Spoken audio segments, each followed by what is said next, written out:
6,5 mingga ham topsangiz bo'ladi, lekin bunaqa ideal holatdagi 16 yil davomida bor yo'g'i bitta qanotida kraskasi bor. Undan tashqari 4 ta eshik tom to'liq shum izolyatsiyalar qilib tashalgan, metan gazlari bilan ideal holatdagi bunaqa avtomobilni 6,5 mingga topish menimcha qiyin.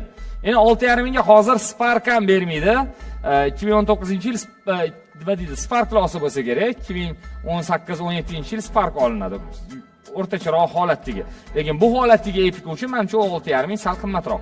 O'zbekistondagi eng yumshoq mashinalardan biri bu debdilar mana Shahzod Mahmudov. Xuddi shunday eng yumshoq avtomobillardan, modellardan biri. Koreyadan to'g'ridan-to'g'ri kirib kelgan avtomobil. O'zbekistonda ishlab chiqarishmagan o'z vaqtida buni, faqat nima edi, Captivalar bilan birga shunday kirib kelgan. Hozirgi kunda Malibular kabi.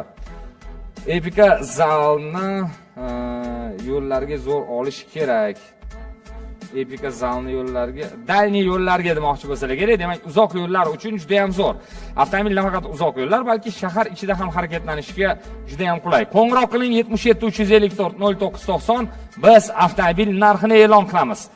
2009-yilda ishlab chiqarilgan, bor yo'g'i 202.600 kilometr masofa bosib o'tgan Chevrolet Epica avtomobilining A bozordagi narxi $8,500.